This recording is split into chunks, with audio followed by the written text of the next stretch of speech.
عسلامة، شنو أحوالكم؟ إن شاء الله تكونوا لاباس. شنو أحوالكم؟ شنو عمل فيكم رمضان؟ إن شاء الله تكونوا في صحة جيدة يا ربي. اليوم إن شاء الله في المنيو باش نطيبوا مقارونة، سباجيتي بالسي فود بالغلال البحر. عندي كالامار وعندي كروفيت باش نطيبوا بها. وإن شاء الله باش نعملوا خبز دياري، يعني بالبيت، خبز متاع رمضان، خبز نحن نقولوا بالتونسي خبز مبسس. وباش نعملوا معاهم كرات بطاطا محشية بالجبن، وباش نعملوا معاهم كعبات بريك مقرمشين هشاشين. يلا نشوفوا مع بعضنا. اول حاجه باش نعملوها هي المقارونه. يلا نركبوا المقارونه. المكونات: خلينا 4 ملعقة كبيره زيت زيتون، خلينا ملح، فلفل أكحل، شوية فلفل زينة، فلفل أحمر، وشوية كركم. خلينا طماطم، خلينا كالامار، خلينا هريسة عربي اللي هي فلفل أحمر مطحون، وخذينا كروفيت ومازلنا هنا ما نظفناهاش، وخذينا راس ثوم وأوراق الغار أو رند. هذيا بالنسبة للمكونات للمقارونة امتاعنا.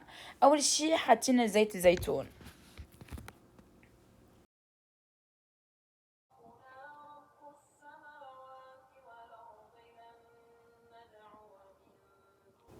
حطيت زيت الزيتون على البارد، يعني ما زلت ما شعلتش الغاز، على خاطر زيت الزيتون اني نحب اني نخليه على المنافع متاعه ما يتحرقش كي نبدا نشعل عليه في النار.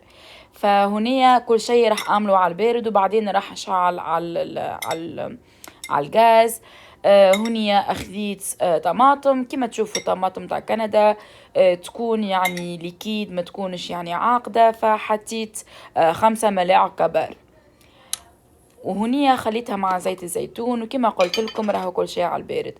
هنيا خذيت الفلفل الحار المطحون، نحن نقولوا هريسة عربي، فهو فلفل أحمر وطحنينه يعني.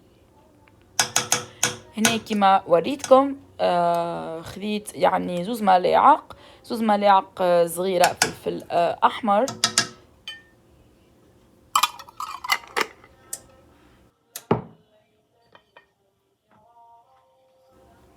وتوا باش نحط اوراق الغار او الرند، كما نقولوا نحن بالتونسي، باش نحطهم من الاول باش يعطي النكهة من الاول.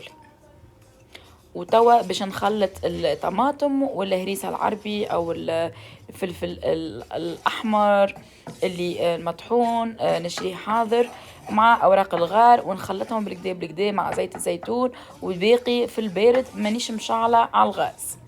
نقعد نخلط فيها بالطريقة هكاكا حتى لين يتحل. وتوا باش نحط الثوم اللي انا خليته بالطريقه كما هكاكا. تعملوا بالمكسار والا تقدوا بالمهراس، انا نحبه هكا نحطه. فوالا حطينا طماطم، وحطينا ورق الغار الرند، وحطينا هريسة عربي اللي هي فلفل احمر اما مطحون هذه، وحطينا زيت الزيتون متاعنا. وكما قلت لكم كل شيء على البارد نعملوه. فوالا توا نحطوا الغلال البحر متاعنا. لهنا عندي الكالامار متاعي،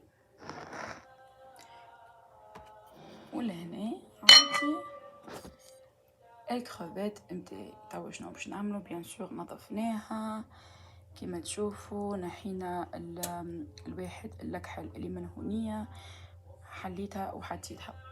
وتوا شنو باش نعملو؟ باش نخليو الطماطم متاعنا تتقلى شويه ونفوحوها، ومن بعد نحطو غير البحر على خاطر هما فيهم مشروح فيسا ما تطيب. ونخليو شويه ثوم، حكايه 4 سنون ثوم باش نرميوهم في الاخر باش يزيد يعطي بنه في الاخر بالكل للصوص مقارونه.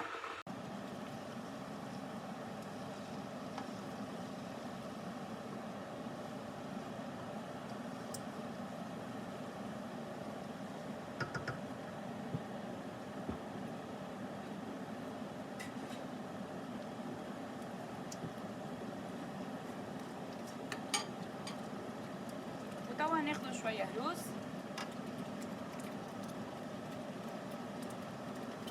راح نلفه هكا شويه.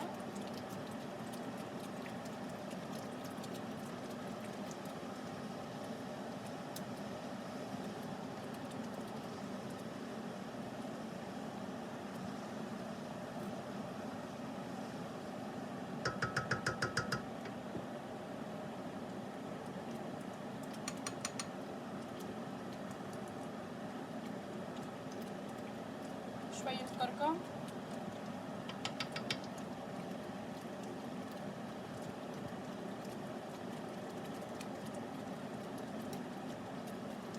شوية فلفل أحمر،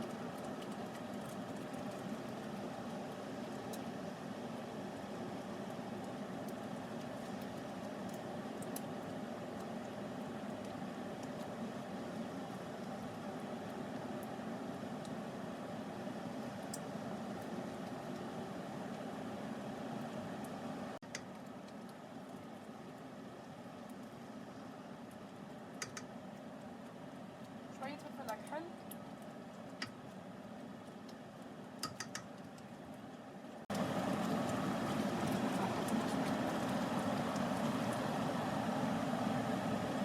راح أحط لها شوية ماء.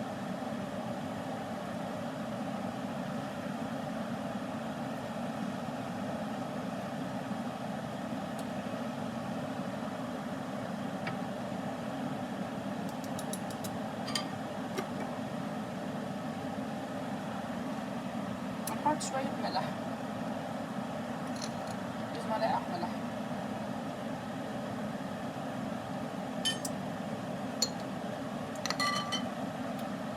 ونخليها تتقلب بالكدا بالكدا، وتنحي القروسية الطماطم بالكدا. حطينا ملح، حطينا فلفل أكحل، حطينا هروز أو فلفل مهروش، حطينا فلفل زينة، فلفل أحمر حلو، وحطينا شوية كركم، وحطينا ثوم، وحطينا أوراق الغار أو أوراق الطماطم أو زي ما بدكم. وتوا باش نحط الكالاماخ، راح تاخد الكالاماخ باش ياخد نكهة الطماطم. نحطو الكالامار الكل متاعنا، هو اوريدي في سما يطيب ما فيهوش روح. فوالا نحطوها بالشكل هذا.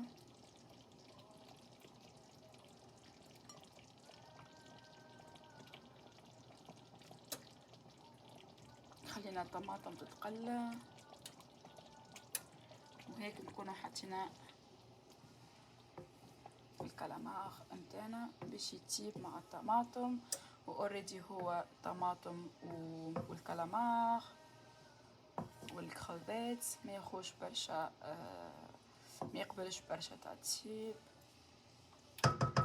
وهلا شو راح نزيد؟ راح نزيد الكروفيت كما قلت لكم، بعد ما نظفناها وحليناها من هون ونحينا الخيط متاعها، راح نحطها هلا بالطريقة هاي.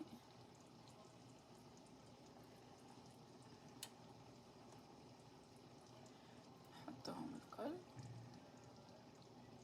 ما شاء الله الكعبة كبيرة. راح نضيفهم الكل،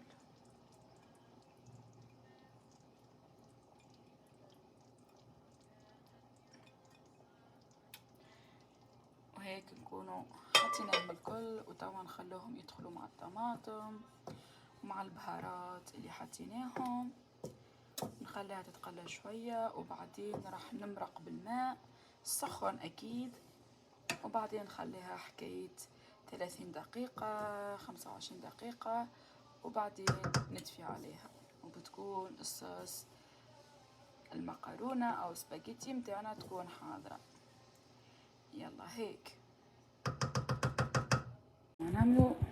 وتوا شنو نعملو؟ غطيناها ونخليوها تخوف البهارات متاعها والطماطم تتقلب بكدا بكدا، وبعدين راح نضيف شوية ماء سخن وخلصنا.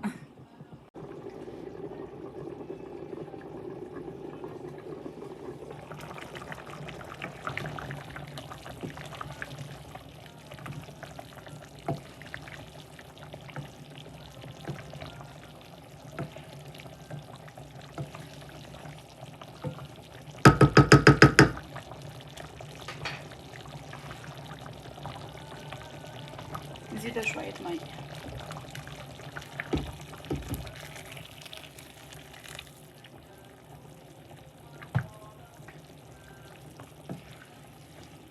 ونخليهم توا يطيبوا بالكدا بالكدا، ومن بعد راح نطفي عليها.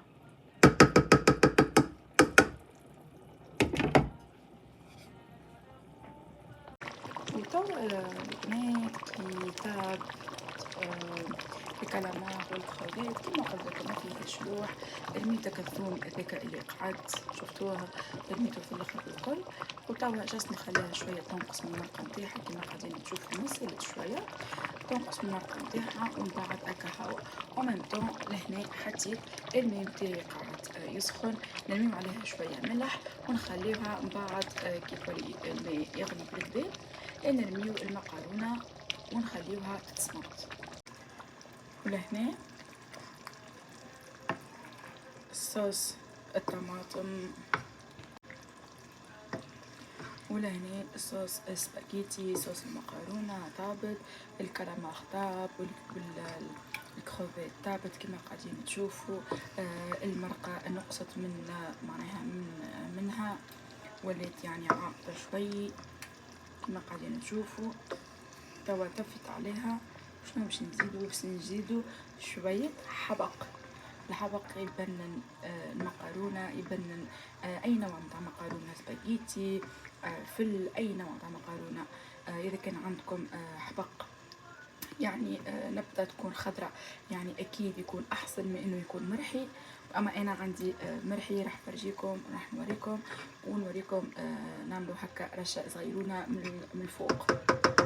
فوالا هذه أساس المقارونة تاعي حضرت. وطبعا بعد ما غلي الماء نرميو شوية ملح.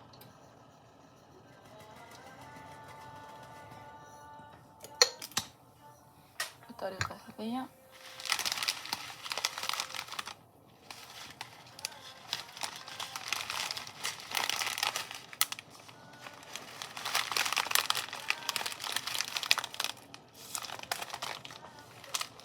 وانا لهنا عندي مقارونة سباجيتي متاع تونس، اما تاخدوا اي نوع متاع مقارونة. انا هنا عندي كما قاعدين تشوفوا سباجيتي نمرو 1.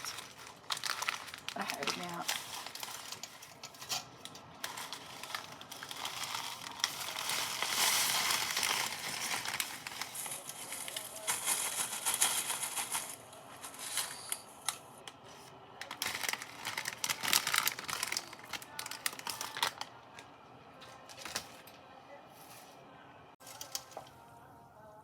بعد ما رمينا سباجيتي متاعنا وحطينا شوية الملح،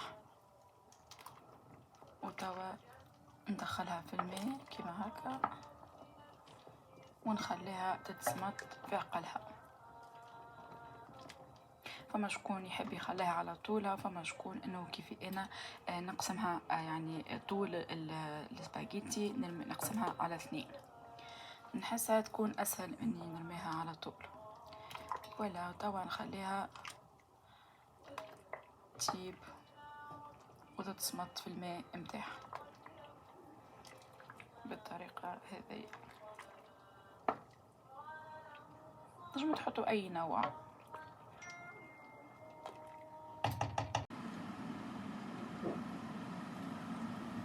ولهنا خديت حبق كما تشوفوا فيه يعني بودرة، is not بودرة but مهروج هكا كما قاعدين تشوفوا، وحطيته فوق الصوص السباجيتي، صوص المقارونة من بعد ما طابت باش يعطي ريحة الحبق الفرشكة.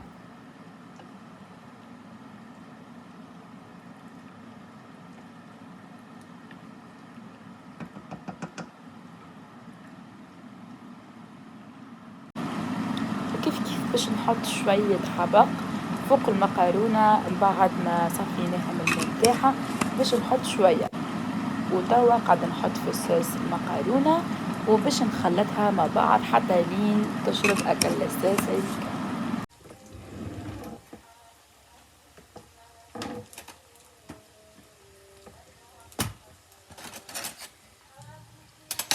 بسم بسم الله ما شاء الله قداش السس مقارونة جات حمرا، وريحة السي فود ريحة غير البحر. بسم الله ما شاء الله قداش هي ريحة فاوحة.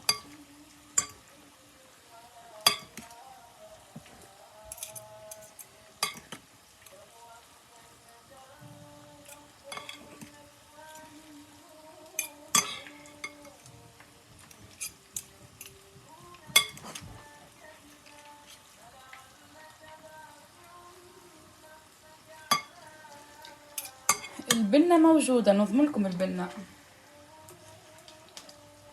ريحة فاوحة وبنينة. هو ديجا غلال البحر بركة السي فود معناها اصلا هو يبنن الماكلة. بسم الله ما شاء الله. حتى السوستومات متاعنا جات حمرا. وهذه المقارونة متاعنا اللي تابت، اللي ريحتها توا ما نحكي لكم شيء على البنة وعلى الريحة الفاوحة اللي خارجة. كما تشوفوا الكالامار متاعنا تاب، الكروفيت متاعنا تابت. كما تشوفوا زيدا الصوص تومات متاعنا جات حمرا بسم الله ما شاء الله. كما قاعدين تشوفوا حاجه بنينه برشا، حاجه ننصحكم بها تجربوها في رمضان. من اللي عشاق السي فود، اللي عشاق غير البحر، ننصحكم تجربوها. كيف اللي عشاق سباجيتي، حاجه مره هكا في الجمعه نجمو نعملوها، حاجه بنينه برشا. يلا وتوا نبداو نحضروا مع بعضنا الخبز. يلا لهنا خذينا البنات 500 جرام فرينة، عليهم 500 جرام سميد أرطب يكون أرطب، وخذينا عليهم كيس ماء ومعناها ولذلذناه يعني يكون متوسط له سخون له بارد. خذينا زوز ملاعق كبار زيت زيتون. خذينا خميرة خبز، وخذينا لفواح الخبز اللي هو بسبيس وحبة بركة ويعني انواع متاع فاح خبز مخلط. وخذينا الكركم هو باش يعطينا اللون، وخذينا شوية ملح وشوية سكر. هذوما بالنسبة للمكونات للخبز. وتوا البنات أول حاجة باش نعملوها باش ناخدو الفرينة، باش نحطو 500 جرام فرينة. بعد ما نصفيوها بالكدا ونحطوها بيان سور، نصفيوها نحطو الفرينة متاعي الكل كما قلت لكم 500 جرام. وتوا باش نزيدوا عليها 500 جرام سميد يكون أرطب لا متوسط وله خشن، يكون ناعم أرطب يعني. ونزيدوا نصبوه فوق الفرينة بالطريقة هذه، وبيان سور نصفيوه. شفتوه كيفاش يكون ناعم باش يجينا يعني ملمس متاعو ناعم الخبز. وتوا شنو باش نعملو؟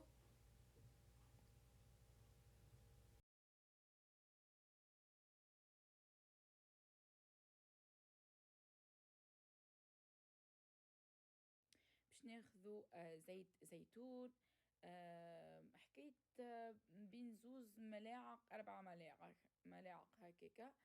انا لهنا حطيت زوز ملاعق كبار خاطر انتي والمغرفه انتي والملعقه. ولهنا باش ناخذ شويه كركم، هو اللي باش يعطينا اللون في الخبز. نحنا الخبز هذيا ما نعملوه معناها ما ناكلوه كلشي في رمضان. ولهنا باش ناخذوا شويه ملعقه صغيره ملح. راح نحط كل شيء كيكا مع بعضه وبعدين راح نخلط. ولهنا باش ناخذ لفاح الخبز اللي هو سمسم، اللي هو حبة البركة، اللي هو بسبيس، يعني اي يعني توابل متاع الخبز. ولهنا خديت الحليب متاعي اللي سخناه شويه في الميكروويف في الميكرووند، له سخون وله بارد. وحطينا ملعقه صغيره خميره خبز. نحلو اكل خميره هذيك في الحليب بالكدا ومن بعد نغطيوه ونخليوه يرتاح حتى لين الخميره متاعنا تطلع. وباش نزيدو معاها ملعقه صغيره سكر، خاطر السكر والملح ما يجوش مع بعضهم، فحطينا الملح مع المكونات الاخرين وحطينا السكر توا مع الخميره. توا شنو باش نعملو؟ باش نغطيوه بالبابي ترانسبارنت، ونغطيوها من بعد بمنديله ونخليو الخميره بيك تطلع في عقلها. توا نغطيوها ونخليوها على شيرة.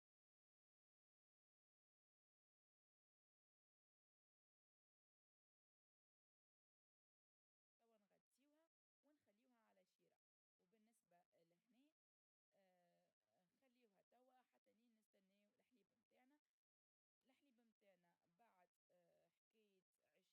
نخليوها توا حتى لين نستناو الحليب متاعنا. الحليب متاعنا بعد حكاية 20 دقيقة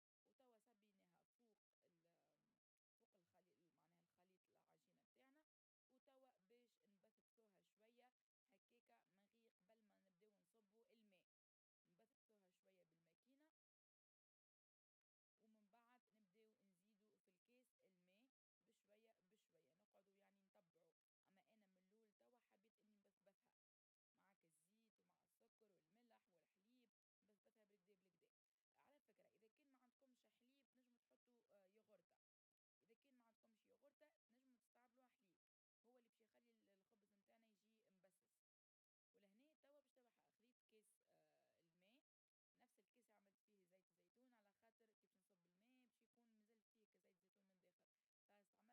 ولهنا توا باش تبع خذيت كيس الماء، نفس الكيس اللي عملت فيه زيت الزيتون، على خاطر كي باش نصب الماء باش يكون مازال فيه كزيت زيتون من داخل، فاستعملت نفس الكيس. وتوا بعد ما استعملت حطيت الماء متاعي، توا نخليه الماكينة متاعي تدور بشوية بشوية حتى لين تدخل في بعضها الفارينة والزيت والخميرة والسميد مع بعض الكل. نخليها في عقلها في عقلها، معناها تعجن في عقلها. اذا كان ما عندكمش الماكينه فشويه هكا لازمها شويه باليد. اذا كان عندكم معناها الماكينه خليها تدور في عقلها. ولهنا حبيت نوريكم كيفاش الخبزه معناها ماشيه معايا، وكيفاش خليتها في عقلها انها معناها تتعجن بالكدا بالكدا. يمكن خليتها هكاكا حكايه نص ساعه يعني، هالف ان اور يعني، خليتها حكايه 30 دقيقه يعني بالكدا بالكدا، خليتها في عقلها.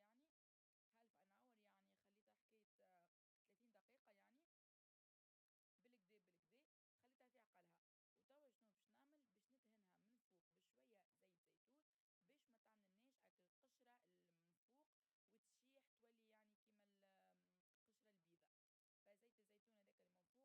وتشيح تولي يعني كيما القشره البيضاء. فزيت الزيتون هذاك اللي من فوق هو اللي باش يخلينا تكون القشره الفوقانيه تكون رطبه. وندهنوها هكاكا بيدينا، وباش نقلبها من الفوق باش يولي اللوطه، واللوطه يولي الفوق، يعني من الاعلى يولي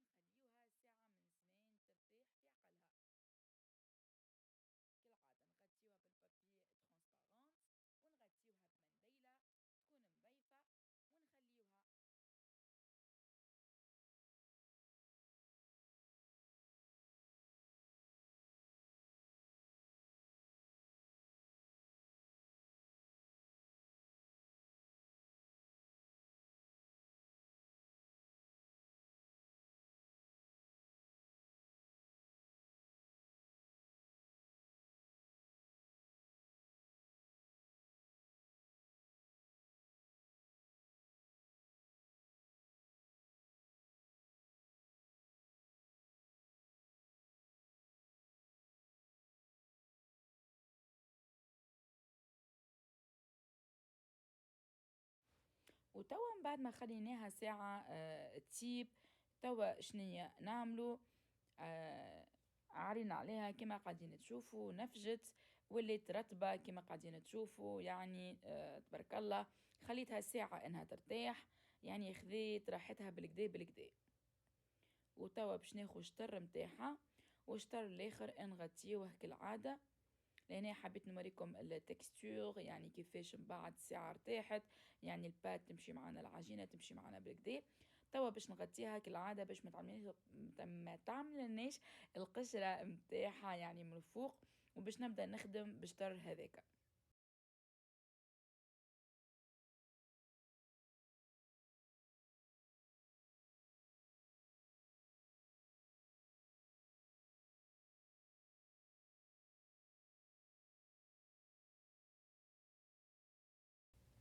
توا قاعدة نحل في العجينة يعني بشوية، نحاول إنها معناها تمشي معايا. وتوا باش نعمل أول يعني موديل للخبز، راح نعملها على شكل وردة. فلهنا خذيت يعني باش راح نعمل يعني كيما كور يعني صغيرة، باش نقص بشوية بشوية ونعملها على شكل وردة.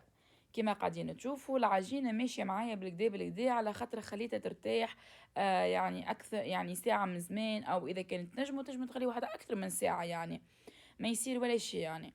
فلهنا كما قاعدين تشوفوا العجينة ماشية معايا بالكدا بالكدا، والملمس متاعها رطب يعني على الآخر. فلهنا راح اخو نعمل على شكل وردة كما قلت لكم، وقاعدة نعمل فيها بالطريقة هذه.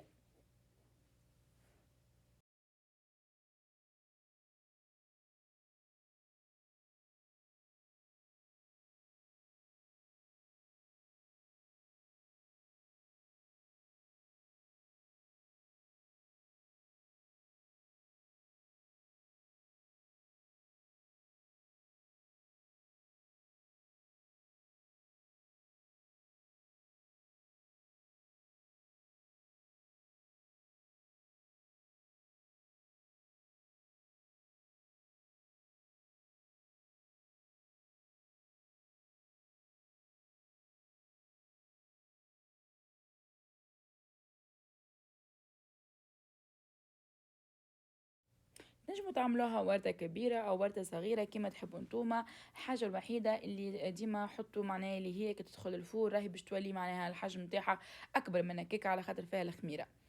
فكما تحبوا انتوما.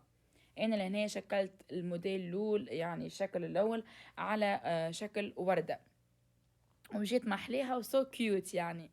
فوالا هذايا الشكل الأولاني متاع الخبز. تنجموا تشكلوها كما تحبوا انتوما، أي شكل تحبوه اعملوه. هذايا الشكل الأول. وتوا باش نعمل الشكل الثاني، باش ناخو هكا دي بودان نحلهم قد زوز وحايد، نحلهم قد.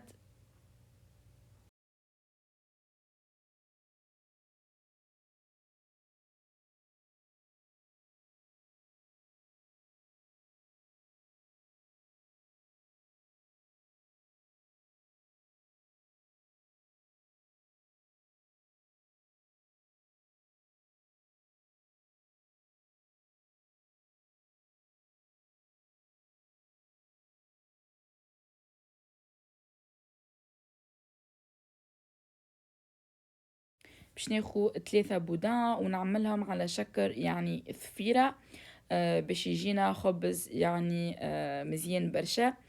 يكونوا معناها نفس الحجم ويكونوا نفس الطول.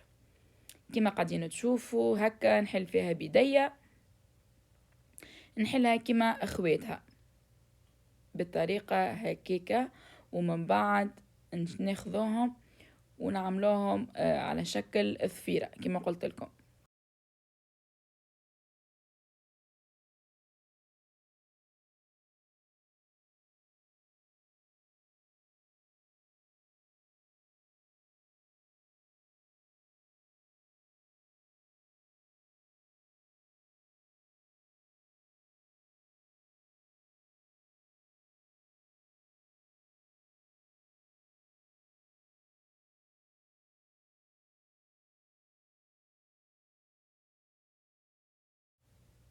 وتوا لهنا قاعدة نعمل فيها على شكل ثفيرة كما قاعدين تشوفوا. شكلتهم من الأعلى، وتوا قاعدة نعمل واحدة بوحدة، يعني واحدة على اليمين وواحدة على اليسار والأخرى في الوسط، حتى لين نعملوا كما قلت لكم على شكل الثفيرة.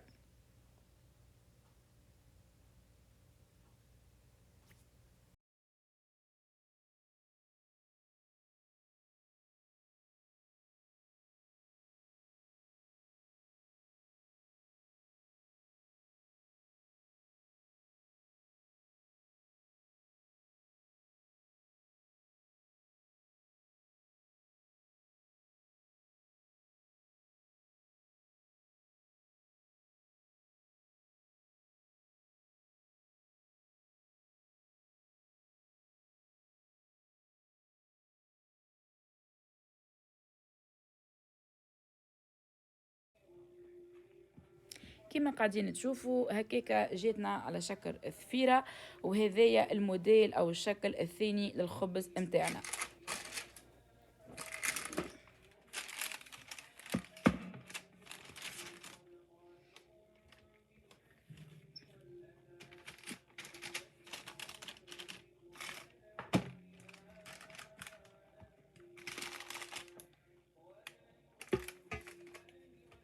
وهذوما كعبتين الولين اللي عملناهم.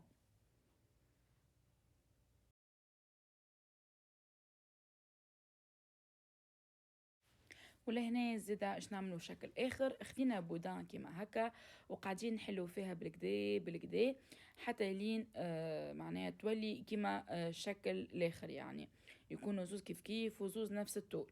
ولهنا باش نعملو على شكل حلزونة.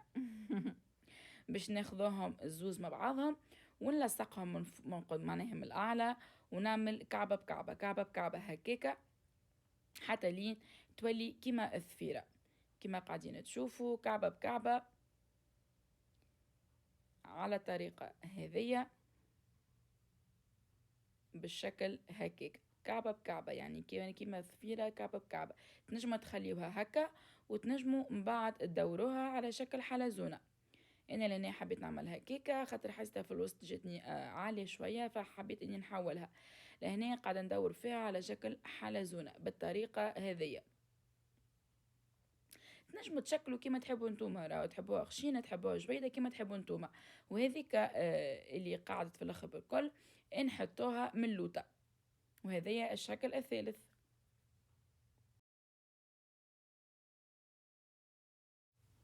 وهذايا الشكل الرابع، ناخذ البودان ونحلوها طويله على الاخر ونقعدوا ندوروا فيها كيما هكاكا على شكل حلزونه. اما هذه الحلزونه مش بوزوز، الحلزونه بوحده، ونخليوها كيما هكاكا ندوروها على نفسها بالطريقة هكاكا. نجبدو ونحاولوا نحلوا شوية البات، ومن بعد ذيك اللي يقعد نحطوها في الاخر، نسكروها في الاخر بالطريقة كما هكاكا ونرصوها شوية باش من بعد كي تنفخ بصحيح وما تتحلش. هذيك الشكل الاخر رابع.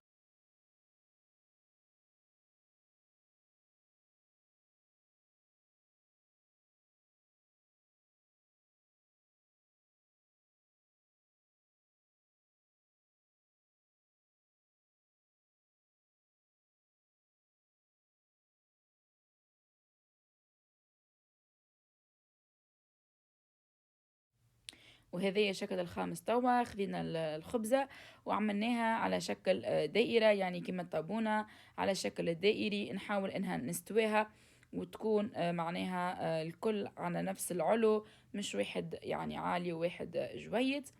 ونخليوها بالطريقة هذيك، نحاول اني نحلها بالكدا بالكدا، ما تكونش يعني خشينة وما تكونش يعني العرض متاعها يعني صغير يعني. بالطريقة هذه قاعدة نحل فيها بشوية بشوية، وكما قاعدين تشوفوا العجينة ماشية معايا بالكدا بالكدا، على قد ما تخليوها ترتاح على قد ما تجيكم باهية.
وتوا لهنا ناخذ السكينة ونعملوها على شكل هذه كيما هكا باش تجينا يعني مزيانة في الشكل متاعها.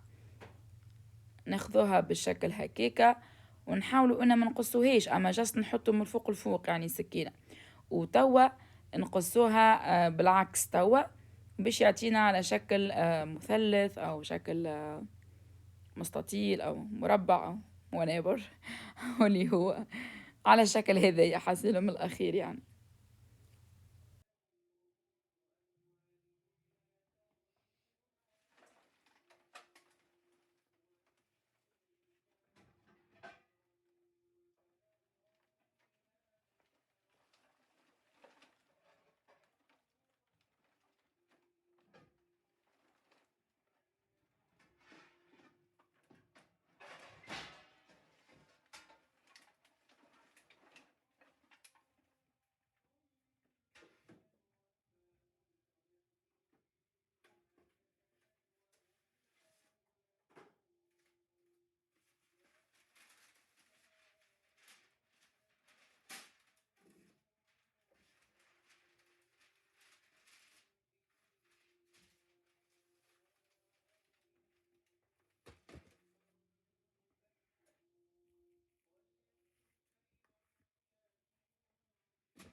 وهذايا توا الشكل الخامس، ناخذوا البودان زوز دو بودان ونشدهم كي بطريقة هذيكا ونعملهم كما قاعدة نوري فيكم هكا بوحدة بوحدة مرة أخرى. حاولوا انكم تشدوها بالكدا من الفوق باش ما تدورش معاكم كما انا صار لي، وتحلوها بالكدا بالكدا وتعملوها على شكل اثفيرة، ومن بعد تحطوها في الطبق اللي نتوما حضرتوه، وتحطوا البابي متاعكم كالعادة باش تكون هكاك العملية سهلة، وتسخنوا الفور متاعكم من الفوق ومن معناه من الأعلى ومن الأسفل على درجة 200 درجة تكون عالية.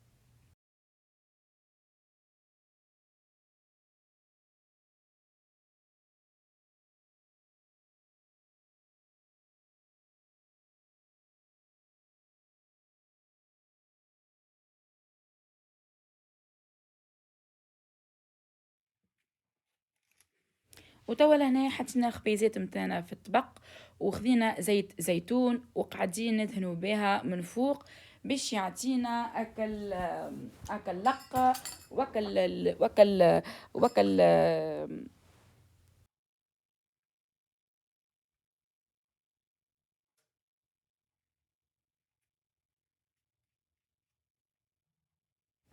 وتوا لهنا حطينا الخبيزات متاعنا في الطبق، وخذينا شوية زيت زيتون وقاعدين ندهنوا بها من فوق باش يعطينا كاللقة المزيانة اللي في الخبز.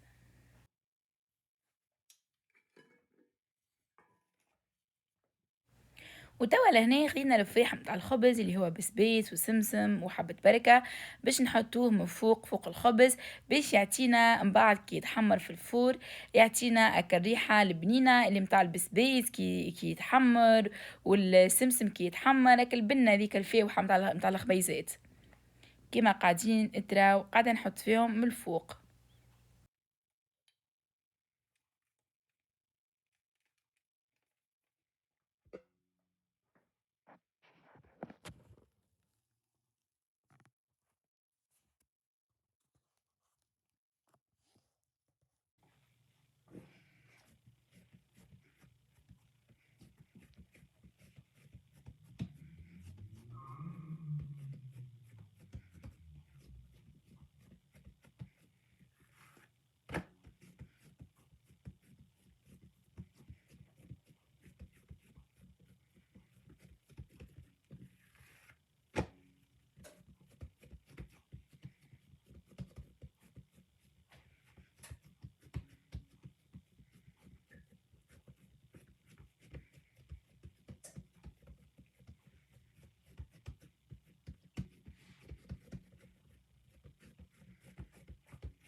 وهذا هي الشكل الأخير اللي باش نعملها على شكل كيما خبزة كبيرة دائرية كيما تابونة تونسية كيما تراو قاعدة نعمل فيها بالشكل هذية ونقسم فيها بالطول ومن بعد نقسم فيها كيكا بالعرض باش يعطينا أكل شكل مزيان متاع الخبزة كيما قاعدين تراو.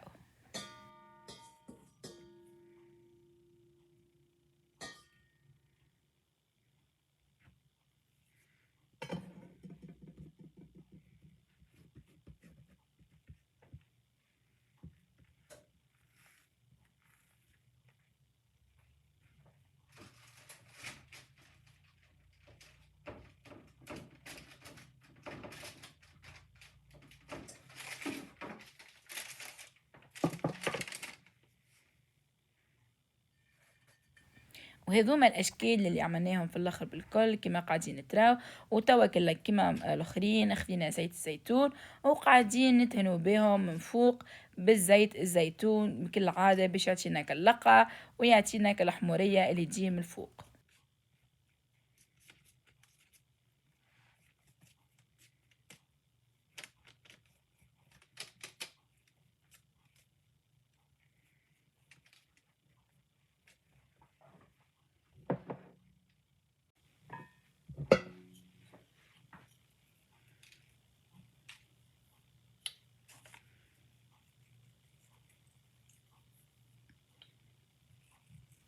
ولهناك العادة نرشوا عليها ماكل كعبات السينوج ولا كعبات السمسم اللي نحطوهم في كل خبز نحنا حاطينه في وسط العجينة وتوا باش نحطوا التمر فوق كالعادة.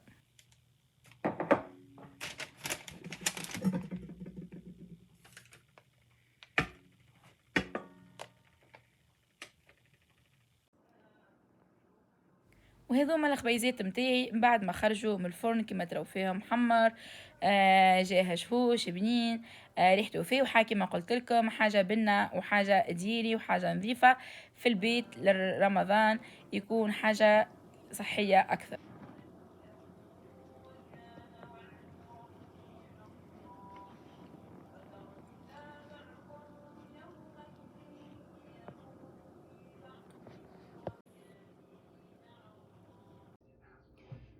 ولهنا حطيت 4 كعبات بطاطا كبير الحجم قصيتهم بالشكل هذيا ونخليهم توا يتصمتوا يعني في الماء السخن ومن بعد باش نرحيوهم تنوريكم كيفاش.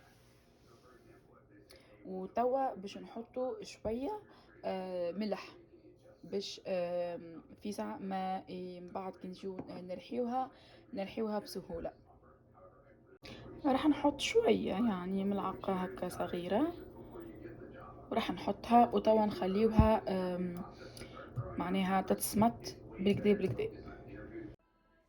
انا هنا ما عنديش مهريس او ما عنديش هذيك اللي يهرسوا بها البطاطا، فاستعملت الروبو متاعي. اما نتوما تنجموا ترحيوها كيما تحبوا نتوما معناها.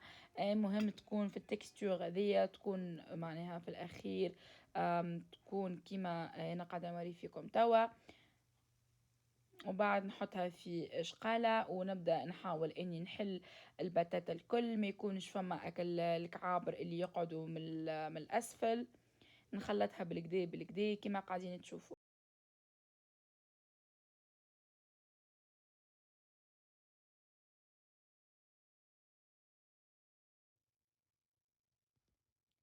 وتوا لهنا الحق متاع ربي باش نستعمل يدياتي، باش نحس انه ما عادش فما كعابر، ونحاول اني نحل معنا اذا كان لقيت كعبوره ولا حاجه متاع بطاطا مازالت ما تحلتش بالكدا.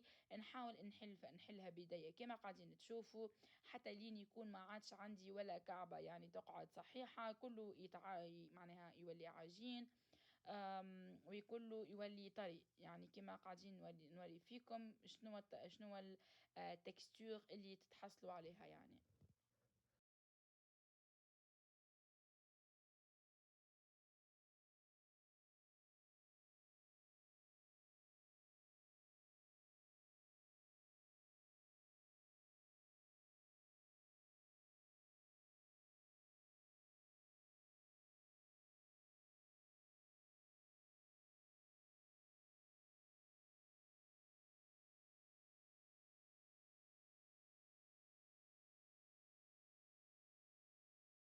كما تشوفوا لهنا، بعد ما خلطت الكل معناها توا شنو باش نعمل؟ باش نزيد مغرفة كبيرة فرينة، باش البطاطا هذيك تشد روحها، يعني كما نقولوا ما تقعدش طرية وتقعد تلصق في اليدين. فلهنا حطينا شوية فرينة، وتوا باش نخلطوها بالكدا بالكدا في البتاتا حتى لين اكل فرينة هذيك تولي ما عادش تظهر مع البتاتا، يعني يتجانس كله مع بعضه.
وتوا لهنا قاعدة نوري فيكم كيفاش معناها التكستور متاعها انها تكون طرية او ميم طون الفارينة دخلت في البتاتا. توا شني باش نعملو؟ باش نحطو البهارات متاعنا اللي هما شوية ملح وشوية فلفل اكحل وشوية فلفل احمر او فلفل حلو او فلفل زينة.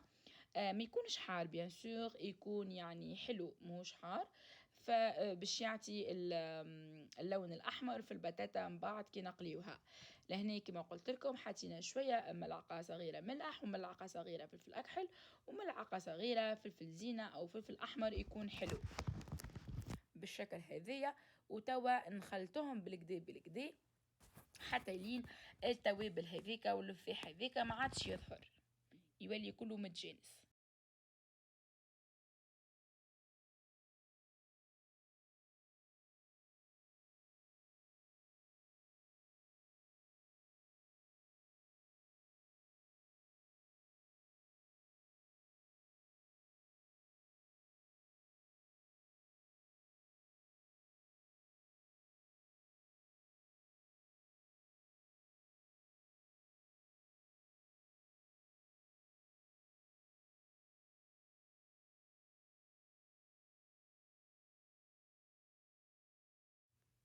لهني كله خلطته مع بعضه كما تراو، كل شيء يدخل في بعضه.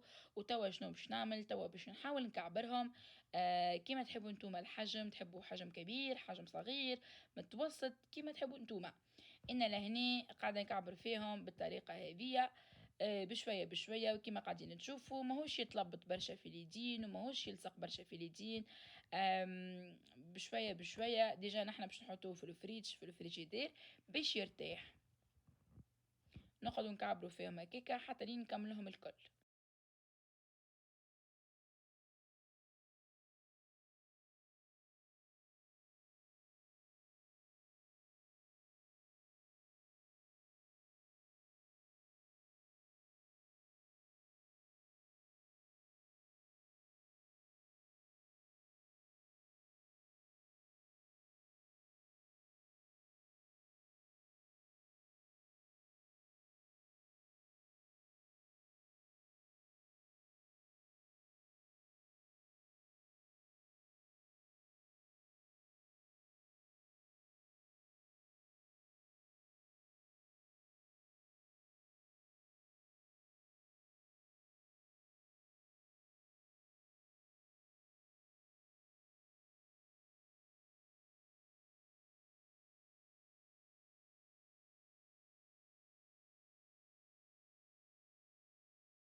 وتوا كما قاعدين تشوفوا كملت الطبق الأول بالطريقة هذيكا، كعبرتهم الكل بالشكل هذاكا كما قاعدين تشوفوا. عملناهم كعيبرات متوسطين كما قاعدين تشوفوا. عملت زوز اصحنا بالطبق. ولهنا حبيت نوريكم الجبن اللي باش نستعملوه. ما ننصحكمش انكم تستعملوا الجبن الموتزاريلا او الجبن المبشور، على خاطر اول ما باش تستعملوه في يديكم الجبن هذاك باش يذوب. فنحب اني نستعمل ولا نقول لكم انكم تستعملوا جبن يكون يعني متماسك، يعني بالطريقه هذه انه حتى كي تمسوه بيديكم مش في ساعة ما يذوب. على خاطر الموتزاريلا المبشور او اي جبن اخر كما البرمجانو او الموتزاريلا كي تستعملوه انتوما اول هكا ما تحطوه في ال يعني في الزيت لما يحمى، او تبداو هكا تكعبروا بيديكم، فهو راح طول انه راح يذوب. فماذا بيا انه نستعملوا يعني جبن هكا يكون جوتا او اي نوع متاع جبن يكون هكا متماسك، يعني يكون احسن بيان سور. ولهنا قد نوري فيكم باش نقصوه بالشكل هذايا، يكون على شكل مربع او شكل مستطيل او بالطريقه هذه. وباش من بعد نجمو كيفاش نحطوه في الحشو متاع البطاطا.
وتوا لهنا خذيت البطاطا كما قاعدين تشوفوا فيها.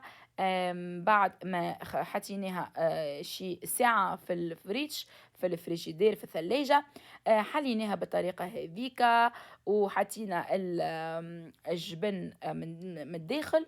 وتوا قاعدين نكعبروا فيها. ومن بعد اصلا نحنا من بعد ما نزيدوا الجبن باش نحطوه في الفريجيدير زيد ترتاح حكاية 30 دقيقة هكاكا. نحلوها بالطريقة هذه ونحطوا كمية الجبن اللي تحبوا على انتوما، كعبة 2 3 زي ما بدكم، يعني كما تحبوا انتوما. قاعدة أنا جالسة نوري فيكم، وتوا نحاولوا توا نسكروها بالطريقة هذيا سهلة يعني، خاطر هي أصلا طرية، فمش باش تحق يعني كتير كتير شغل يعني فيها الحكاية. بيان سور مازالت تتلصق شوية، أما زيدا باش نزيدو نخلوها ترتاح أكثر، خاطر البطاطا متاعنا ياسر طرية، وأنا الدار متاعي يعني سخنة. ف فيعني راح تذوب معايا شوي. اما شنو المشكل؟ حتى اذا كان لصقت معاكم شنو تعملوا؟ تغسلوا يديكم بالماء، كيما انا عملت تو ما عادش تلصق معاكم يعني بالطريقه هذيك، تقعدوا تحلوا هكيكه ويديكم تكون مبلوله، فما راح تلصق يعني، على اكيد بالعكس انه راح تسهل معاكم الطريقه بالكدا بالكدا. شفتوا بالماء تنجم تسكروا الكعبة، تنجموا تشكلوها في أي طريقة بالشكل تحبوا عليه انتوما، وتكون أرطب بيان سور خير. حاولوا انتم تستعملوا زيت زيتون في ديكم او ماء او مع اي حاجه تكون مبلوله يعني في ديكم، وتسكروها بالطريقه هذيك. انا حسيت من الاول كي ما بريتش يديا حسيت تتلصق شويه، وتوا كي بريت يديا حسيت انها مشيت معايا طريقه بالكدا بالكدا. فهاوكا استوس او فكره صغيره باش تعاونكم، ونقعدوا نسكروا فيها بالطريقة هكيكا بشوية بشوية كيما قاعدين تشوفوا. نسكروها كيما انك تسكر في حاجة يعني، وبرا يعني ماهيش تطلبش برشا مجهود وما تطلبش برشا اجتهاد يعني. ونقعدوا نكملوهم الكل بالطريقة نفس الطريقة، هاني قاعدة نوري فيكم بالكعبة بالكعبة نعمل معاكم على المباشر.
ولهنا حبيت نعمل على شكل سوابع أو شكل يعني بالطول.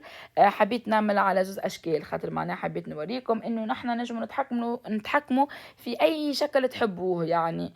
لهنا حبيت نوريكم كيف نحلوا الكعبة ونحطوا فيها الجبن وندوروها كيكة بالشكل هذاك على ايدينا حتى لين يولي عنا سوابع بطاطا محشية بالجبن. كيف لهنا كل مرة إذا كان حسيتوها تتلصق في يديكم تغسلوها، تغسلوا يديتكم تكون مبلولة يديتكم وتستعملوا الكعبة. لهنا كما بيان سور بليت يديتي وحبيت نوريكم الكعبة كيفاش تحطوا الجبن انتي والكمية اللي تحب عليها انتي، وتسكروها بكل سهولة كما قاعدة نوري فيكم. تحبوا ماء، تحبوا زيت زيتون، تحبوا أي شيء إنه ما يلصقش في يديكم، وتسكروها وتعملوها بالطريقة هذيك وتجيكم حاجة مرتوبة. إن شاء الله المرة الجاية نعمل معاكم بالدجاج والجبن. أنا الحق متاع ربي ما عنديش دجاج مطحون يعني حاضر، فلقيت عندي البطاطا وعندي الجبن، فقلت راح أعمل مرة هذه فيديو بالبطاطا محشية بالجبن من داخل، ومرة جاية إن شاء الله نعملوا دجاج بقدرة ربي إن شاء الله.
ولهنا توا خليتهم بعد ما خليتهم يرتاحوا 30 دقيقة في الثلاجة في الفريجيدير. توا خرجتهم، حضرت الأطباق متاعي كما قاعدين تراو على زوز أشكال، وحضرنا الخبز المرحي. ولهنا خذيت عظمة وحطيت شو عليها شوية ملح وشوية باش نحطوا عليها شوية فلفل أكحل، وش نحطوا معاها شوية حليب، ونخلطوا أكل عظم ذيك مع الحليب بالكدا بالكدا، ومن بعد نزيدوا عليها الحليب. ولا خلينا العظمة وتوا باش نخلطهم بالكدا بالكدا يدخلوا في بعضهم، ونحطوا شوية ملح وشوية فلفل أكحل في العظم.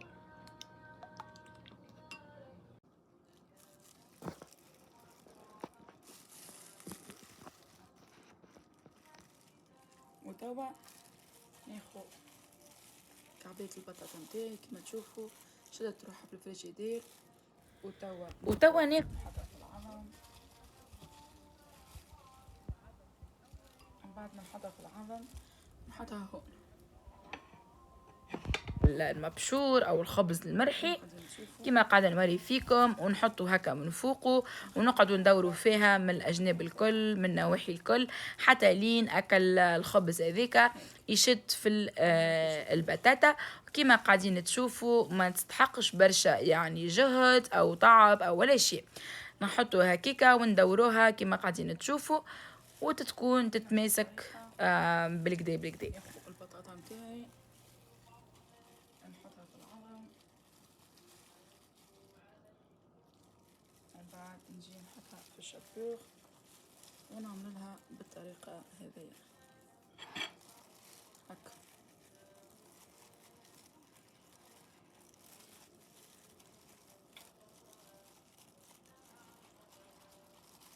بالطريقة هذيا كما قاعدين تشوفوا.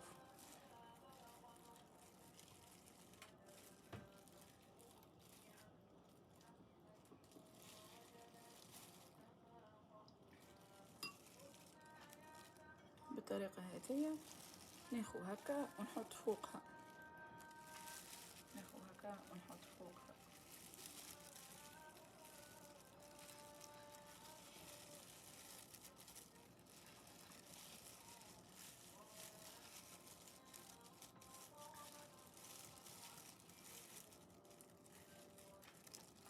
بالشكل هكاك.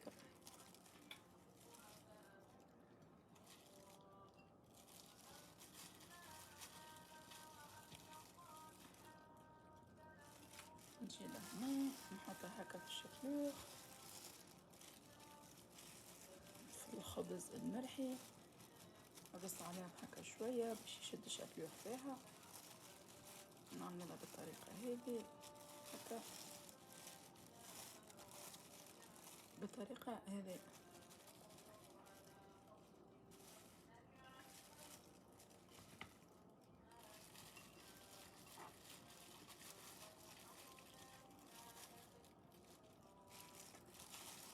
كيف رش عليها هكا او نخليها هكا، ندورها هكا على كل النواحي على كل الاجناب.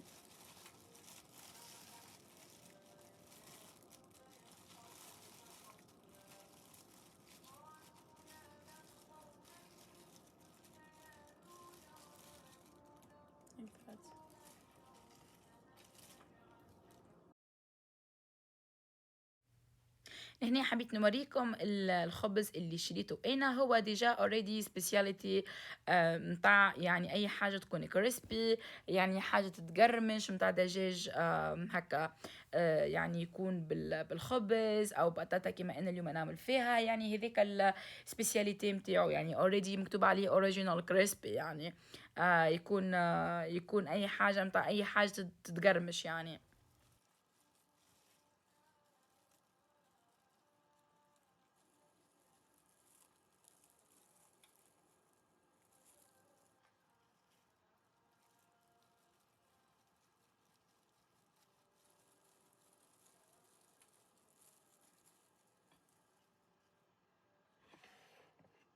وهيك يكون غلفناهم الكل هيك بالطريقة هذي.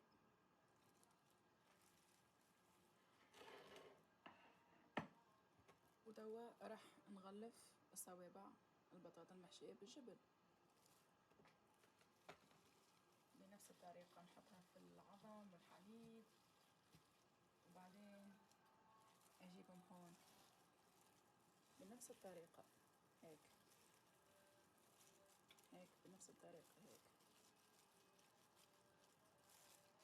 هيك، احط وارص، نحط ونرص. بنفس الطريقة رح نعمل الصوابع متاع البتاتا، نحطها في العظم والحليب من الأول وبعدين نحطوها في الخبز ونرصوها بالكدا بالكدا ونخلوها تدور معناها على جونا بالكل. وكما قاعدين تشوفوا يعني ما تتحقش برشا كما نقولوا يعني حاجة صعيبة، حاجة سهلة بالعكس، الصغار والكبار يحبوها. انا كنت قبل كي كنت في تونس كنت كل ما نمشي مع ماما هكا الكارفور او السوبر ماركت ولا اي بقعه يعني يبيعوا فيها هكا الحاجات هذوما اللي دجاج كيما الدجاج محشيه بالجبن او بطاطا محشيه بالجبن، كنت اول مراهم هكا يبداو يشهيوني، عرفت كي تبدا هكا محمره وسخونه كل شيء والجبن ذايب. فلازم يعني كنت اول ما نروح هكا على الستور يعني او سوبر ماركت او كارفور ولا اي بقعه يعني إن نحبهم، انا بيجي نحبهم يعني يحبوهم الكبار والصغار يعني.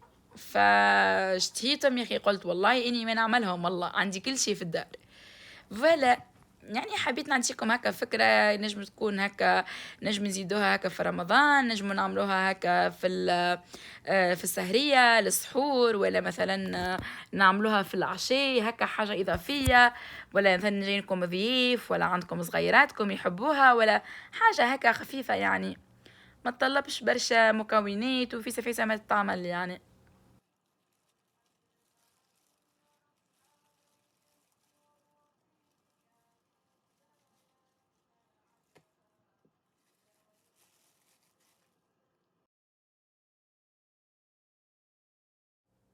ولهنا توا الكعبات متاعي حضروا كما قاعدين تشوفوا، دخلوا في الخبيزات متاعهم، دخلوا في الشابلور، لهنا عملت الكعيبرات متاعي، وعملت لهنا صوابع البطاطا كما قاعدين تشوفوا، نخليهم شويه كيف كيف الفريتش، ومن بعد نبدا نقلي فيهم بالكعبه بالكعبه.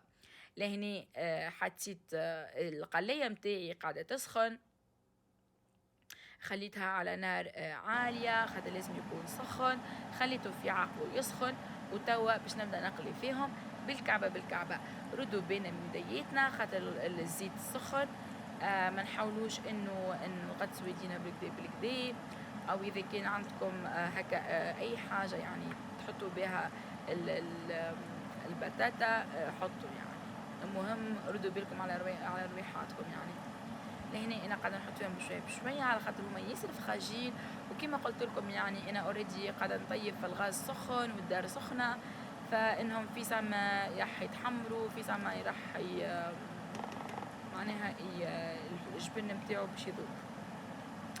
ولهنا اوريدي كما قلت لكم لازم يكون الزيت يكون سخن. هنا قاعده نكمل فيهم الطبق الاول بتاعي، قاعده نحط فيه الكله يعني.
ولهنا ديما نقعدوا نعسوا عليهم، اول ما يبداو يتحمروا كيما هكاكا نحاولوا نقلبوهم، خاطر هو اوريدي من انسايد يعني من داخل البتاتا طايبه فهمت، والدجاج لا محمد رسول الله والجبن يعني في سما يذوب، يعني كل شيء طايب يعني انسايد يعني من داخل، يعني ما يستحقش برشا يعني يقعد برشا في الزيت يعني فهمت. فاول ما يتحمر هكا نقلبوه بالطريقه هذه، نقعدوا نقلبوا فيهم بشويه بشويه. اوريدي انتم قاعدين تشوفوا انه هو شد روحه يعني.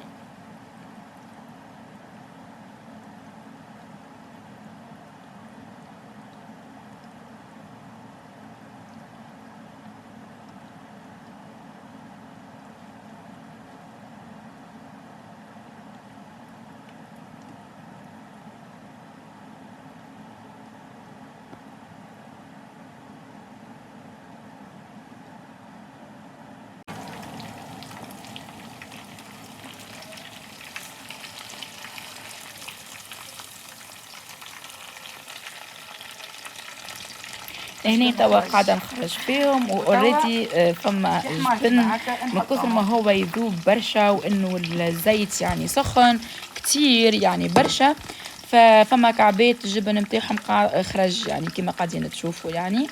فحاولوا انه اول ما يبدا هكا يتحمر فانتم خرجوه طول على طول.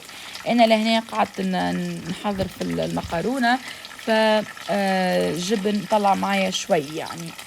فانتم حاولوا انه اول ما يبدا يتحور من الاسفل ومن الاعلى خرجوه، يعني ما تعملوش كيفي اني استفيت عليه.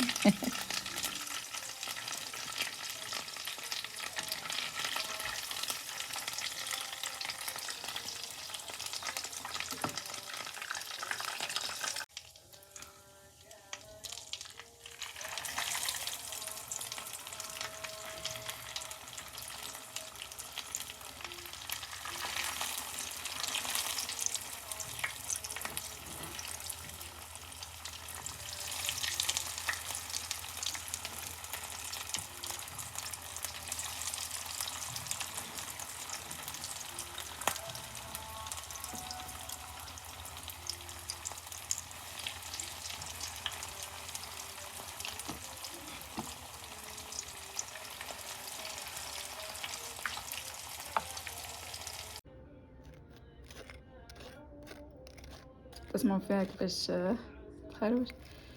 أنا حبيت نحل لكم كعبة كيما قاعدين تشوفوا، جبن ذايب كيما قاعدين تشوفوا، وهي من داخل كيفاش. ديجا نحنا البطاطا متاعنا طايبة يعني عصمتناها في الماء، تاخذوا جبن هكا يعني يكون ذايب بالطريقة هذيا، ولا كيما قاعدين تشوفوا. حبيت نوريكم كيفاش ناجحة 100%. وتوا نحضروا كعبات البريكيت متاعنا. هنا حطيت معدنوس طن والعظم، حطيت شوية ملح وفلفل أكحل، وتوا باش نحط البريكة متاعي تتقلى. وشكون ميحبش البريك اللي تبدا بالعظمة وبالطن، سورتو أول أيام رمضان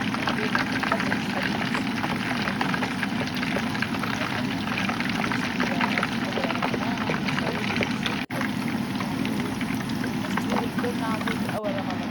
فلهنا قعدت قبل رمضان قاعدة نسخن في الشعير، قاعدة نسخن فيها كل إن شاء الله نعمل شوربة إن شاء الله. أنا كنت شوربة نعملها بعد كده نبدل شوربة أخرى. فوالا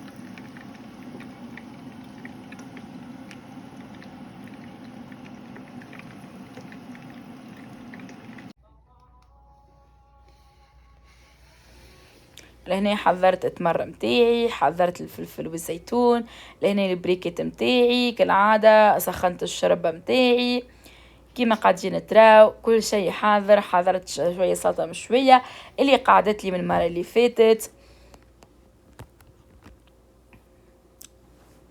وحضرنا زيادة الطاولة متاعنا زيناها بالشكل هذايا.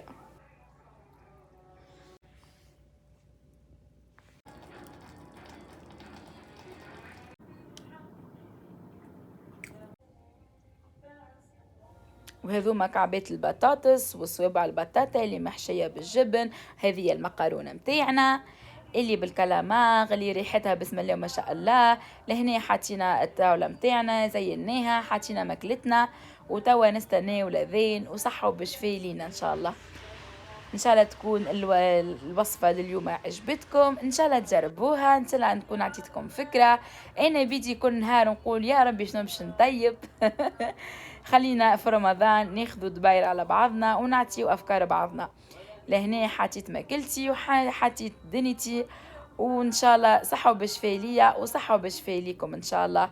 وان شاء الله رمضانكم مبروك، ونتقابلوا في يوم اخر وفيديو اخر وحلقة اخرى من الفيديو مع يوميات امونة في كندا. بربي لا تنسوا تشجعوني، وما تنسوش باش تعملوا لي اشتراك وتشجعوني، خلي القناة متاعي تكبر، ونعاونوا بعضنا ونعطيو افكار لبعضنا شنو باش نطيبوا كل يوم في الشهر رمضان. يلا نقولكم بسلامة ونتقابلوا في فيديو اخر. يلا باي باي.